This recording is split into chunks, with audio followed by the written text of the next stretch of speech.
খুব সহজভাবে বেশি হুটোপাটা না করে সংসারের কাজগুলো যদি আমার মতন তোমরাও এইভাবে করতে পারো, তাহলে সারাদিনে কিন্তু প্রচুর কাজ তোমরা করে ফেলতে পারবে, আর তোমার বাড়িও থাকবে ভীষণ সুন্দর সাজানো গোছানো। তো শুভ সকাল বন্ধুরা, আশা করছি তোমরা সবাই খুব ভালো আছো, আর আমিও বেশ ভালোই আছি। আর এখন ঘড়ির কাঁটাতে বাজে সকাল 10টা। এই সকাল 10টা থেকে সন্ধে পর্যন্ত কিন্তু আমি তোমাদের সাথে থাকবো, আর প্রচুর প্রচুর কাজ তোমাদের সাথে শেয়ার করব।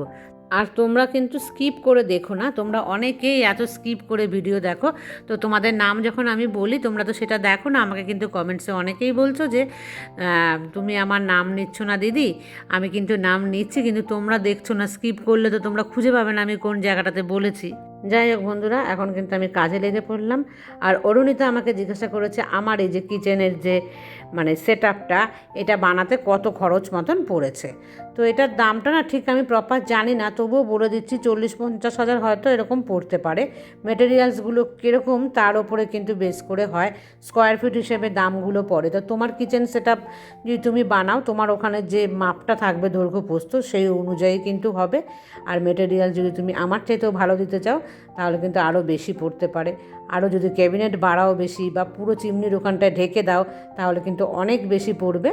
তো এগুলো হচ্ছে তোমার কিচেন সেট আপের কতটা জায়গা আছে স্কোয়ার ফিট, সেই অনুযায়ী আর মেটেরিয়ালসের উপরেই কিন্তু দামটা কম বেশি হয়। হয়তো আমার থেকে ছোটো কিচেনে আমার থেকে অনেক বেশি দাম পড়তে পারে, সেক্ষেত্রে ভাবতে পারো যে কেউ মিথ্যে বলছে, তা নয়। মেটেরিয়ালসের উপরে দামটা হয়। যেমন ধরো এই যে ক্যাবিনেটটা রয়েছে, দেখে মনে হচ্ছে না ছোটো, তো এরকমই কিন্তু ব্যাপারটা আর কি। যাই হোক, একটা তোমাদেরকে আমি বললাম কাছাকাছি দাম আর কি। কাল ছিল ভ্যালেন্টাইন্স ডে। তো ভ্যালেন্টাইন্স ডে তোমাদের কেমন কাটলো?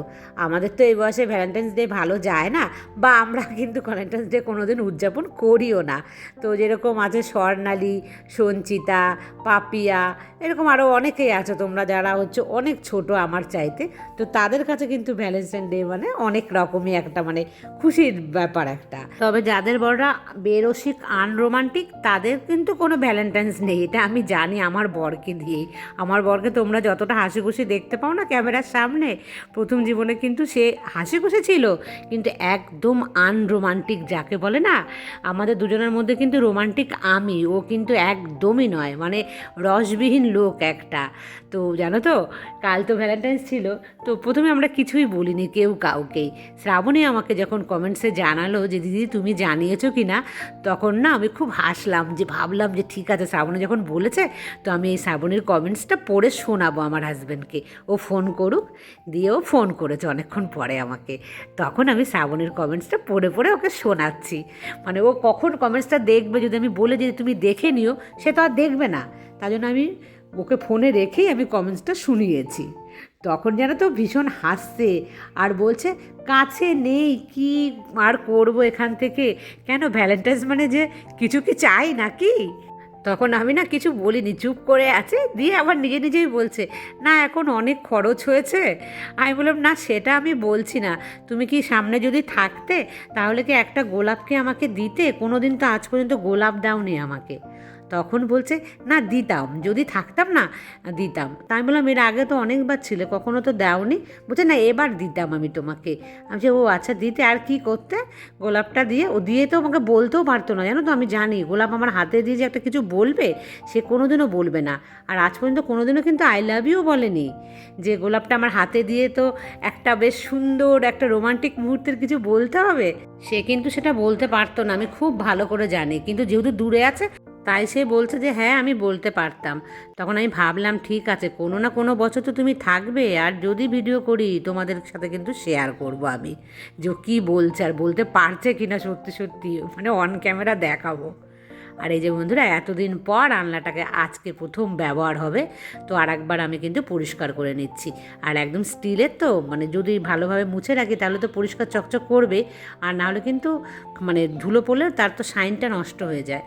তো মুছে টুছে রাখলাম। আর যেদিন আনা হয়েছিল সেদিন কিন্তু আমার হাজব্যান্ড এটাকে ভালোভাবে মুছে দিয়েছিল, কিন্তু অনেক দিন হয়ে গেছে না, তো এটাকে আমাকে দোকানদার বলে দিয়েছে যে মাঝে মাঝে একটুখানি সমস্ত জামা কাপড় সরিয়ে ভালোভাবে মুছে নেবেন, দেখবেন যে এটা কিন্তু অনেক বছর ভালো থাকবে। আর এই আলনাটা দিয়ে কিন্তু আজীবন মৃত্যুকাল পর্যন্ত আমি থাকতে চাই, আমি আর কোনো আলনা কিন্তু বানাতে চাই না। যদি ধরো এই আলনাটা খারাপ হয়ে গেল কয়েক বছর পরে, তাহলে আবারও একটা এরকমই কিনে নেব। আনলা আমি কাঠের বানাবো না, ও 25-30 হাজার টাকা একটা নেবে আনলা কাঠের বানালে পরে, মানে বক্স আনলা। তো সেই জন্য আমি বলছি না, ওর পেছনে এত টাকা খরচ করা আর যাবে না, তো ওই হালকাই চলুক আর কি। আমার এই ব্লগটা তোমরা পাবে শিবরাত্রির দিন। তো শিবরাত্রি কিন্তু আমি রবিবারে করছি, রবিবারে হচ্ছে ফাল্গুন মাসের 2 তারিখ। আর সেদিন হচ্ছে স্বপ্নার জন্মদিন। তো স্বপ্নার বাড়ি হচ্ছে সোদপুর, স্বপ্নার 2 ছেলে, আর স্বপ্না আর স্বপ্নার হাজব্যান্ড ওরা ফ্ল্যাটে থাকে সোদপুরে। তো স্বপ্না আমাকে ভীষণ সুন্দর সুন্দর হচ্ছে কমেন্টস করে। আর স্বপ্নার জন্মদিন আজকে, তো স্বপ্নাকে আমি আমার তরফ থেকে জানাই শুভ জন্মদিন স্বপ্না, তুমি অনেক ভালো থেকো, সুস্থ থাকো, আর তোমার 2 ছেলেকে তুমি একদম মানুষের মতন মানুষ করো। আর তোমার ছেলেরা ভীষণই ভদ্র। সে আমাকে এত সুন্দর কমেন্টস সেদিনও লিখেছে যে তুমি ব্যস্ততার কারণে আমাকে কমেন্টস করতে পারছো না বা আমার ব্লগ দেখতে পাচ্ছ না, তোমার বাবা এসেছে অসুস্থতার ট্রিটমেন্টের জন্য, তুমি তাকে নিয়ে ডাক্তারখানায় যাওয়া থেকে অনেক রকম তোমাকে মানে বাবার সাথ দিতে হচ্ছে, সেই কারণে। যাই হোক, তুমি সুস্থ থেকো, বাবার খেয়াল রেখো, বাবা তাড়াতাড়ি সুস্থ হয়ে উঠুক, আর তুমি তাড়াতাড়ি সমস্ত দিক সামলে আমাকে সময় করে তোমার একটা মিষ্টি কমেন্টস করো। ভীষণ ভালো মেয়ে স্বপ্না, জানো তো, স্বপ্না মনে প্রাণে কিন্তু একদম বাঙালি, ও ভীষণ আমাকে ভালোবাসে, আর আমিও স্বপ্নাকে ভীষণ ভালোবাসি। আর আলনাটার মধ্যে দেখলে কয়েকটা জামা কাপড় রেখেছি, খুব একটা কিন্তু রাখবো না, তো বেশ সুন্দর করে অর্গানাইজ করে রাখতে চাই। কয়েকটা হ্যাঙ্গার আছে না, সেই হ্যাঙ্গারগুলোও কিন্তু আমি ওখানে দিয়ে দিয়েছি। আর আলনাটা না ভীষণ সুন্দর, আমি তোমাদেরকে এবার পরে দেখাচ্ছি আর একবার। আর এই যে দেখো, এইখানটা কিন্তু নোংরা ফেলে ধুতে কী যে ভালো, কী যে সুবিধে। আর এখন কিন্তু বেশ একটা মানে হালকা হালকা বেলা বাড়লে কিন্তু গরম গরম লাগে ভেতরের দিকটাতে। আর এই বাইরে ধুতে কিন্তু সবচাইতে মজা, সুন্দর হাওয়া আসে। তবে এই 12টার জলে ধুলে কী হয় বলো তো, এই যে রোদ চলে আসছে আস্তে আস্তে, গরমকাল যখন পড়বে না তখন কিন্তু এখানে একদম পুরো রোদ, 12টার জলে কিচ্ছু করা যায় না, 9টার জলের মধ্যে করে নিতে হবে, 6টা কিংবা 9টা। আমাদের এখানে কিন্তু জল 5বার আসে দিনে, সকাল 6টায়, 9টায়, দুপুর 12টায়, তারপরে আবার বিকেল আসবে, মানে দুপুরের দিকে 3:30 দিকে, 4:45-র মধ্যে জল চলে আসে, আবার বিকেলে আসে, মানে রাতে আসে 7:30টায়। তখন কিন্তু প্রায় 9:45 অবধি রাত জল থাকে। তো ওগুলো তোমার কিচ্ছু লাগে না, হেনা আসে সেই সময় জলটা একটু ব্যবহার হয়। আর এই গরমকাল আসছে, হয় আমি 6টার জল না হলে 9টার জল ব্যবহার মানে নেবো আর কি, তাছাড়া কিন্তু আর নেবো না, একটু সাশ্রয় করার জন্যই করি এগুলো, আর কিছুই না। আর তারপরে কি বলো তো, এটাও একটা বড় কথা যে এখানে দেখো এই যে ঢেলে ফেলে দিলাম না, এ পরিষ্কার করতে হয় না তারপরে। আর বাথরুম হলে কী হয় বলো তো, একদিন কাজ করলে তো পরের দিনে কিন্তু আবার বাথরুমটাকে ভালো করে ঘষে মেজে পরিষ্কার না করলে দাগ নোংরা হয়ে থাকে, আর সাদা না। আর জানো তো আমার হাজব্যান্ড এই টাবগুলোকে কী করেছে, আমার একদম ভাল লাগে না এই টাবগুলো, এই বালতিগুলোর মধ্যে সমস্ত না নিচের বাথরুমে জল জমিয়ে জমিয়ে এত রেখেছো, মাঝে মাঝে কিন্তু ওগুলো পরিষ্কারও করেনি, জানো তো। ওই মানে আমি তো আর বলিও নি ওকে, আমার খেয়ালও নেই।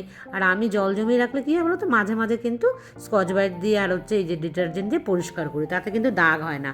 এখন দেখলাম একদম দাগ হয়ে গেছে, উঠতে চাইছে না, অনেক ঘষলাম, 2-1 দিন ঘষলে আবার উঠবে। আর খুব একটা বেশি জল কিন্তু আমি জমিয়ে রাখতে একদমই পছন্দ করি না।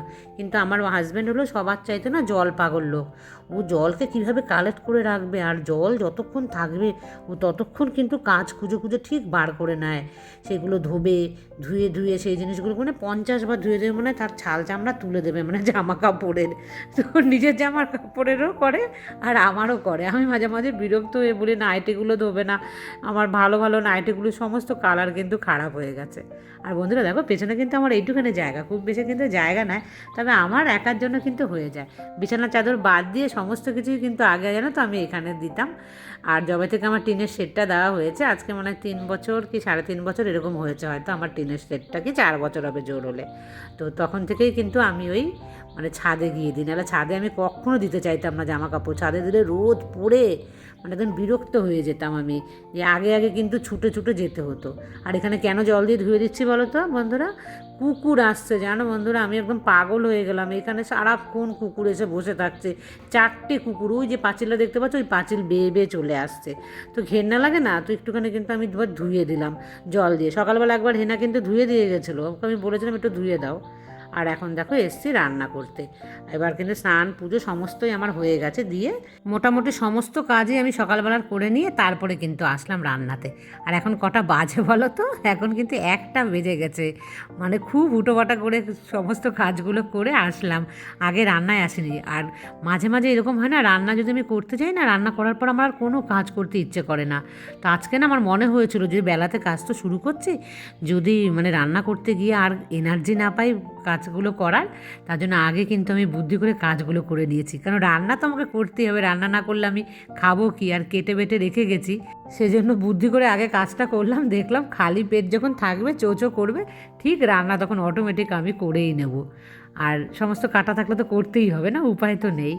এই আলু দিয়ে মটরশুঁটি দিয়ে খেতে তোমরা কারা কারা ভালোবাসো? আমি কিন্তু ভীষণ ভালোবাসি খেতে।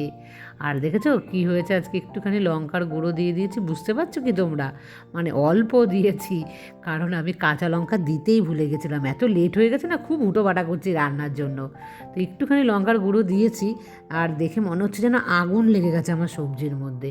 দেখো গরম গরম ভাত, আর আমি ভীষণ ভালোবাসি গরম গরম ভাত। আবার সেই পালং শাকের চচ্চড়ি বেশি করে বানিয়েছি, বেশি করে খাবো বন্ধুরা। আর এই দেখো আলু, আলু খাওয়া ভালো নয় একদমই, তবে আমার ভীষণ প্রিয় আলু আর ভাত, এই দুটো মনে হয় আমি ছাড়তে পারবো না জীবনেও। একটা মজার কথা বলি, তো একজনে আমাকে বলেছে যে তুমি তো ওজন কমাতে চাও, তো ওজন কমাতে চাইলে ভাত খেতে মানে পারবে না, তো এটা তো একদম সবার আগে সবাইকে বলে। তো আমি বলেছি তাকে যে ভাত যদি মানে আমাকে ছাড়তে বলে, আমি জীবন ছেড়ে দেবো, তবুও আমি ভাত ছাড়তে পারবো না। ভাতের জন্য যদি বলে তুমি কোনো দিন রোগা হবে না, ভাত যদি তুমি খাও, তাহলে আমি সেই রোগা হতে চাই না, কারণ আমি ভাত জীবন মানে আমার জীবন থেকে আমি ভাতকে কোনো দিন বাদ দিতে পারবো না। ভাত আমার এত প্রিয় জিনিস। তো বন্ধুরা, তোমরা কারা কারা আমার মতন ভাত এত ভালোবাসো?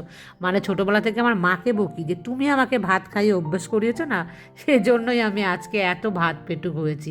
তার সাথে আমার মেয়েও কিন্তু ভীষণই ভাত পেটুক, রুটি খায় না, শুধু লুচি আর পরোটা দেবে তাহলে খাবে, আর না হলে কিন্তু ভাত খাবে।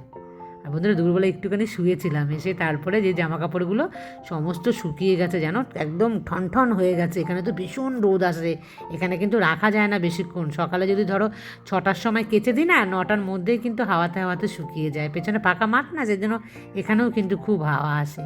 তবে গরমকালে এই যে নিচের ঘরগুলো, ওটা কিন্তু খুব আরাম, মানে খুব মজা এই ঘরটাতে। তো আমি তো গরমকালে ভেবেছি যখন অল্প অল্প গরম, ধরো ফ্যানের হাওয়া উপরের ঘরে তো খুব গরম লাগে, নিচের ফ্যানটা চললে কিন্তু ঠান্ডা লাগে, মানে নিচের ঘরের। উপরের ঘরে ফ্যান চললে দেখবে কীরকম গরম লাগে। তো ভেবেছি ধরো মার্চ আর এপ্রিল মাসটা যদি নিচে ঘুমোতে পারি, মানে দুপুরবেলা অন্তত, কারণ ওই সময় না আমি মার্চ মাসে তো একদমই এসি চালাই না, তবে এপ্রিলের লাস্টের দিকে হয়তো চালাতে হতে পারে এসি। আর তার আগে পর্যন্ত ভেবেছি দুপুরবেলাটা এখানেই ঘুমাবো। দুপুরবেলা সব সময় দেখবে ওপরের ঘর কিন্তু ভীষণ তেতে থাকে। আর এই যে এই জামা কাপড় কয়েকটা যে ভাঁজ করলাম, এবার চলো বন্ধুরা তোমাদেরকে দেখাই আমার যে নতুন আলনা আজকে আমি উদ্বোধন করলাম। তো ওর ভেতরে ওগুলো রেখে দিয়েছি, প্যান্টগুলো লম্বা লম্বা করে। আর একটা সোয়েটার না এখনও রেখেছি, ওটা কিন্তু ধুইনি। আমার হাজব্যান্ড যখন ছিল তখন ওই সোয়েটারটা পরে পরে কিন্তু স্কুটি করে যেতাম, তো এখনও লাগে না। আর 2-1 দিন গেলে আমি কিন্তু ওটাকে কেচে আবার তুলে দেবো। আরে দেখো বন্ধুরা, হ্যাঙ্গারগুলো দিয়ে দিয়েছি, কেমন লাগছে। আমি আবার কাছ থেকে দেখালাম না, বুঝতে পারলে কি তোমরা? আর বন্ধুরা, সকাল থেকে একদম সন্ধ্যের আগে পর্যন্ত সবটাই তোমাদের সাথে শেয়ার করলাম। এখন সন্ধ্যে পুজো দেবো, তারপরে এডিটিং করব, দুপুরের পালং শাকের চচ্চড়ি আর হচ্ছে আলুর তরকারি, ওটাই খাবো। আর আজকের মতন এই পর্যন্ত, টাটা।